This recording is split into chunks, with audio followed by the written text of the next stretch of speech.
Salut à vous les juristes, c'est Matt DEH et bienvenue sur Vulga Droit. Aujourd'hui dans ce Vulga News, on va parler d'une nouvelle tentative pour contester les restrictions de déplacement durant l'épidémie de Covid-19. Mais cette fois-ci, ça vient de la part des personnes vaccinées. Du coup, on se retrouve avec un retraité de 83 ans qui est vacciné et qui a contesté le décret organisant ces restrictions de déplacement et ce devant le Conseil d'État. Ouais, on a un papy qui a encore de la ressource et qui rentre dans le ring en espérant intimider le gouvernement et se déplacer pépouze sur le territoire français.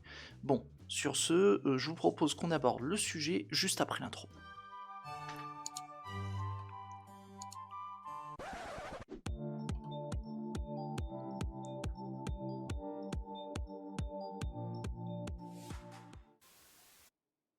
Hop, excusez-moi, ça a mis un peu de temps. Alors, pour rappel, le 19 mars dernier, le Premier ministre a limité les déplacements dans les 19 départements où la situation sanitaire est la plus critique. Ouais, c'était avant qu'on applique ces restrictions à l'ensemble du territoire français, le bon vieux temps quoi. Et notre cher retraité considère que ces mesures de restriction portent une atteinte à sa liberté d'aller et venir. D'ailleurs, il estime aussi que ces mesures de restriction de déplacement, de couvre-feu, de confinement ne sont plus nécessaires et adaptées pour les personnes vaccinées. Alors, face à tous ces arguments, et dans son analyse, le Conseil d'État considère que la diffusion du virus s'est aggravée, ce de manière significative sur l'ensemble du territoire, ouais, et au point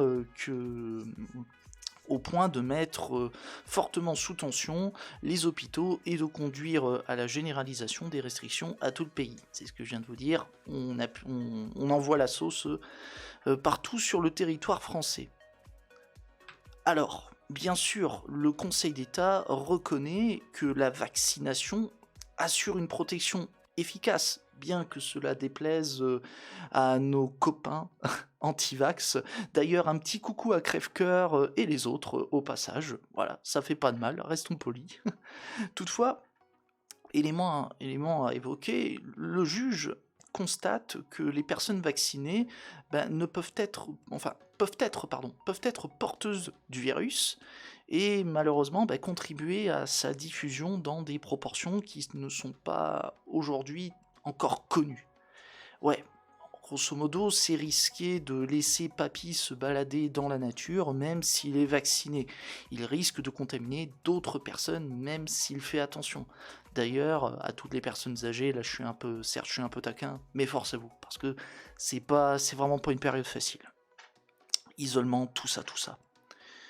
Bref, si je poursuis, le Conseil d'État estime que la levée des restrictions de déplacement pourrait aggraver le risque de contamination, notamment pour les personnes vulnérables qui sont majoritairement non vaccinées. Ainsi, ces restrictions de déplacement, même pour les personnes vaccinées, n'apparaissent pas disproportionnées aux yeux du Conseil d'État.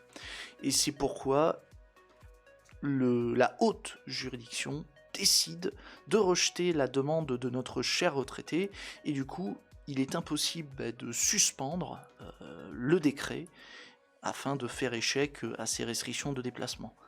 Bien tenté papy, mais dommage, tu as perdu le match. C'était quand même bien tenté. Voilà. Bon, du coup les juristes, voilà. J'espère que cette vidéo sur cette décision du Conseil d'État vous a intéressé. Trouvez-vous que cette décision est trop sévère à l'égard des personnes vaccinées? Estimez-vous qu'on surprotège les personnes qui sont vulnérables et qui n'ont pas encore eu accès au vaccin? Ou alors est-ce que au contraire vous êtes totalement d'accord avec la position que le Conseil d'État a adoptée et que finalement vous vous dites il faut absolument ne pas prendre de risques parce qu'il y a des chances à ce que même les personnes vaccinées soient porteuses du virus et que du coup il y a un risque à ce que la contamination se poursuive. Voilà. Encore une fois, n'hésitez pas à me le dire dans les commentaires. Ensuite, comme d'habitude, si vous êtes satisfait de cette vidéo, abonnez-vous, likez, partagez-la, et si vous le souhaitez, vous pouvez me soutenir financièrement sur Utip et Tipeee, je vous en remercie d'avance. Et avant de partir, je vous invite à jeter un œil aux chaînes des collègues vidéastes qui sont dans la description de la vidéo, surtout qu'en plus vous y retrouverez dans les sources le communiqué de presse sur cette décision de justice. Aussi, avant de partir, n'oubliez pas de faire un tour sur le Discord de 404 Les Tendances Perdues et celui du Prisme des Créateurs pour découvrir encore plus de vidéastes. Bon, sur ce je vous laisse, c'était Matt DEH sur Vidéo, A plus et juriste, et je balance l'outro.